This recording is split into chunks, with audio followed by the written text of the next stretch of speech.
Hi and welcome back to A's Modelling page. This is my new acquisition, the Bronco British 6-pounder anti-tank gun with the quarter-ton truck and crew. This is the airborne edition, which just come out about a month ago. So it's pretty much hot off the press. I've only just got it today. I've been waiting quite a few weeks for it to be delivered, but yeah, I'm pleased when it turned up.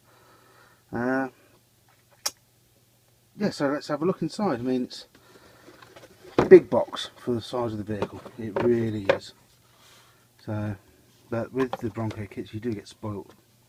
Very much like Dragon. It's a similar sort of layout where they fit the cardboard and put all the pieces to it.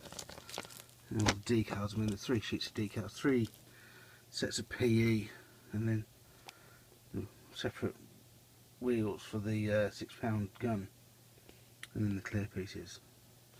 And to say this kit is packed, you know, it's actually loaded into this box. And then this is a 30cm roll, and so yeah, it's about 35 centimeters across. So imagine it's quite something. So what do you get? You got the crooner mid grey plastic, which is quite nicely detailed. The on par with Dragon, which is great. Could you paint a lot less? So you get all the figures there, which is 6 figures. Then you get loads of sprues with in this green, mid-green colour. Let's see if I can focus in. I have to apologise for the quality of the video recording because I'm doing it off my iPhone. I find it easy to move the pictures to and from onto my PC. And it's a strange thing, a lot of stuff is duplicated on this kit. 2 steering wheels. I'll need to research into why there's 2 steering wheels, but I'll let you know one day, unless somebody can answer that for me. And the parts, it's all over the place. I mean, it's big sprues and loads of small parts. One of the Enfield rifles, which was fitted into a harness, so it could easily be grabbed and deployed if it came under attack by the Jerrys. I have to say Jerrys because it's a bit like the old commando books you used to read, and it used to be Jerrys this and Jerrys that. I'm so used to saying it rather than Germans. Anyway, some more. One other thing is that loads of wheels, and you know, there's only what, the 4 of the Jeep and then 2 of the of the 6-pounder gun. For some reason there's loads of tyres and loads of wheels. Here's 4 here, for instance.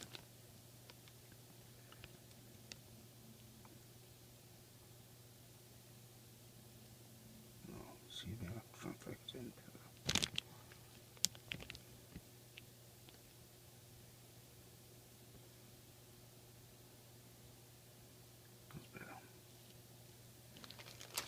And then here,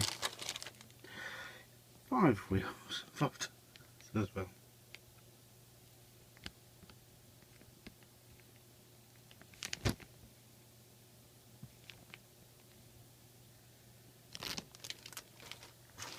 A few jerry cans.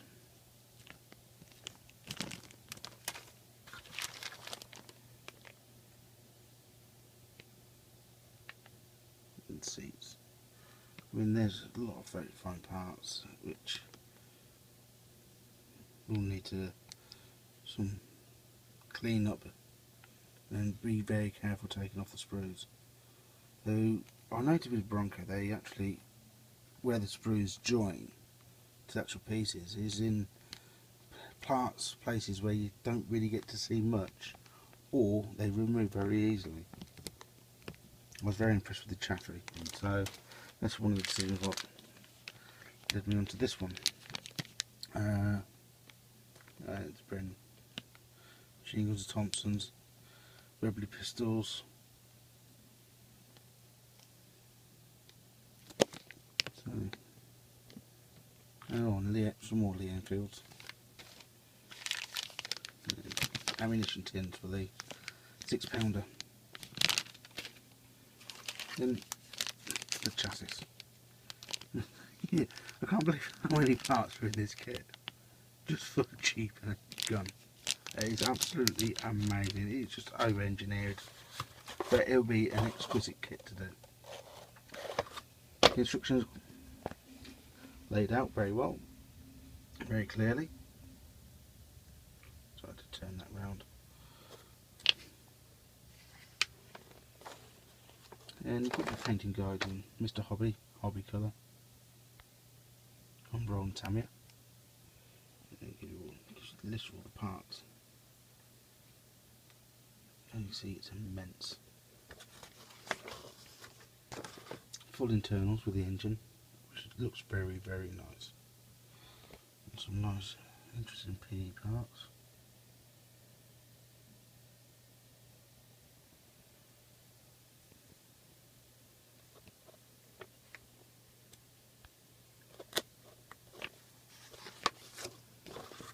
Then it gives you options. You can have the front wheels, the facing straight ahead, to the left, and to the right.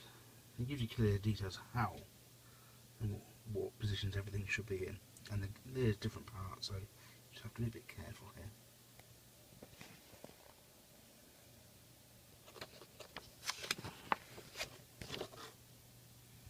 And nice instructions for the position of the gear sticks.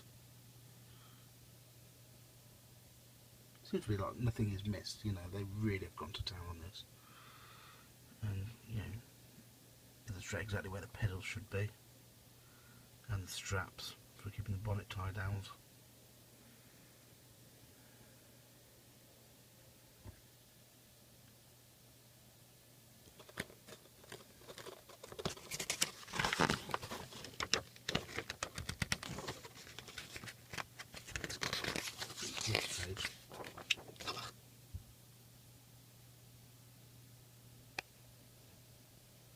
It is definitely not a weekend project.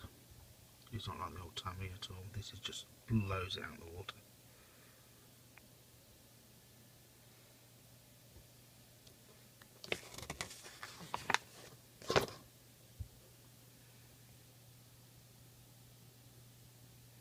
And some people are probably recognising parts, and I can work my way around a kit and a model and get a basic understanding of it, but some people are a bit more dedicated into the armoured vehicles than what I am. So you have to excuse me if there's bits I'm running over and might be wrong or whatever, but as you can see, it is absolutely exquisite. And here you get the Armoured Brigade Pegasus emblem.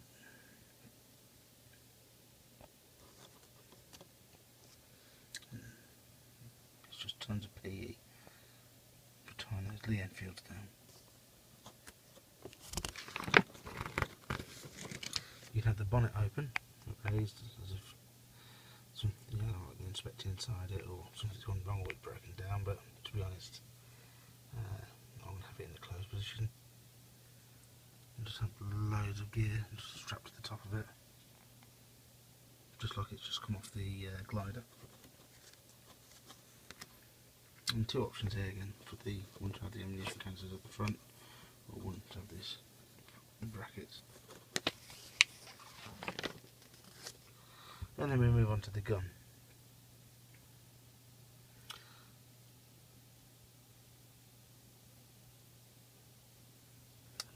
I'll give you some details on the ammunition, how it's painted up. And choices of the actual open breech or closed breech. And there's levers everywhere.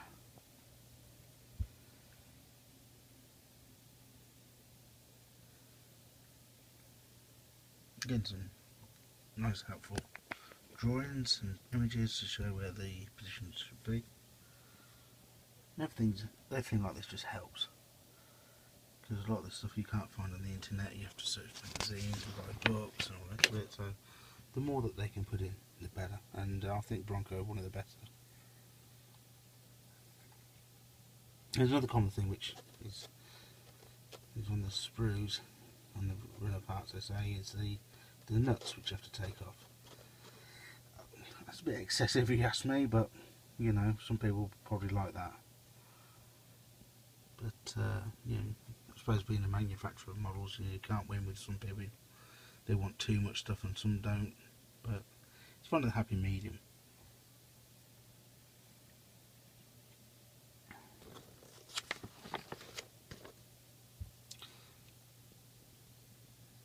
It'll give you it in the transport position, and then also it gives you in the combat position. But with this, you only get the figures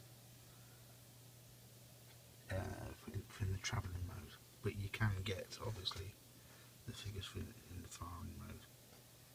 And I think it will make a fantastic diorama.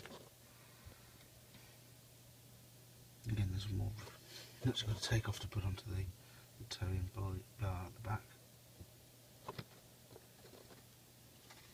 And there it is. Now in the colours, green, green or green. Plenty of other colours you can add into there. Plenty of stuff going on. And it gives you individual signs for the armoured airborne division.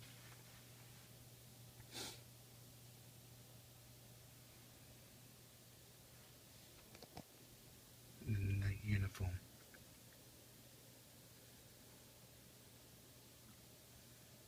It's quite good for the old camouflage on this. I mean, it's